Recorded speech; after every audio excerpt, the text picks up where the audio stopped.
Hi friends, இப்போ ட்ரெண்டிங்கில் இருக்க இந்த பேட்ச் ஒர்க் ப்ளவுஸ் எப்படி பண்ணுறது அப்படின்னு தான் பார்க்க போகிறோம். அதுக்கு வந்து நெக்கோட ஹைட் வந்து நான் 3 எடுத்துருக்கிறேன். அதுக்கப்புறம் ஷோல்டர் ஸ்ட்ராப் வந்து 3 இன்ச் மார்க் பண்ணிக்கிறேன். அப்போ ஆட்டோமேட்டிக்காக நமக்கு நெக் வித்து கிடச்சிடும். அதுக்கப்புறம் நெக் ஹைட் நம்ம மார்க் பண்ணியிருந்தோம்ல, அதையும் அந்த நெக் வித்தையும் வந்து கனெக்ட் பண்ணிக்கோங்க.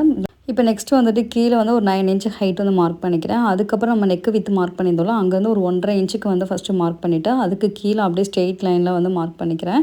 நம்ம வந்து எக்ஸ்ட்ரா ஒரு பேட்ச் ஒர்க் வந்துட்டு கொடுக்க போகிறோம். பேட்ச் ஒர்க் வந்துட்டு கட் பண்ணி நம்ம அட்டாச் பண்ண போகிறோம். மேலேயே அப்படியே வைக்கல. அதுக்கு வந்து நெக் வித்லேருந்து ஒரு 1 இன்ச் மார்க் பண்ணிக்கோங்க. கீழேருந்து ஒரு 3 இன்ச் மார்க் பண்ணிவிட்டு, அந்த மேலே 1 இன்ச் பாயிண்ட்டையும் கீழே மார்க் பண்ண பாயிண்ட்டையும் வந்து கனெக்ட் பண்ணிக்கோங்க. இப்போ இந்த ப்ளவுஸில் வந்துட்டு நம்ம டாட் வந்து மார்க் பண்ணணும். அதுக்கு மேலேருந்து ஒரு 10 இன்ச் மார்க் பண்ணிக்கிறேன். அதுக்கப்புறம் டாட்டோட அளவு கொடுத்துட்டு, நம்ம எப்பயும் டாட் பிடிப்போம்ல, அதே மாதிரி தான் டாட் பிடிக்க போகிறேன். இது வந்து சிங்கிள் டாட் மட்டும் தான் கொடுக்க போகிறோம்.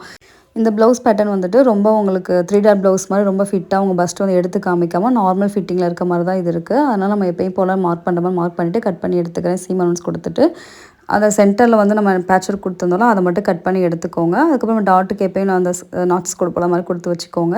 இப்போ இதை வந்து நீங்கள் மெயின் ஃபேப்ரிக்கில் போட்டு கட் பண்ணுங்கள். நெக்கு கட் பண்ணாதீங்க. நெக்கு கட் பண்ணாமல் நல்ல பக்கத்துக்கு மேலே வச்சு தச்சுட்டு உள் பக்கமாக டர்ன் பண்ணிக்கோங்க.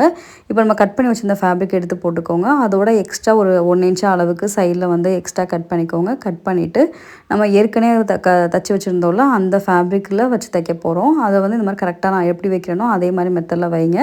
இது நீங்கள் லைனிங் ஃபேப்ரிக் கொடுக்குறீங்க அப்படின்னா, லைனிங் ஃபேப்ரிக் கொடுத்து நீங்கள் ஸ்டிச் பண்ணிட்டு அதுக்கப்புறம் இந்த மாதிரி அட்டாச் பண்ணுங்கள். இல்லை கிராஸ் பீஸ் கொடுத்து பண்ண போகிறீங்க அப்படின்னா நீங்கள் இந்த மாதிரி பண்ணிக்கலாம்.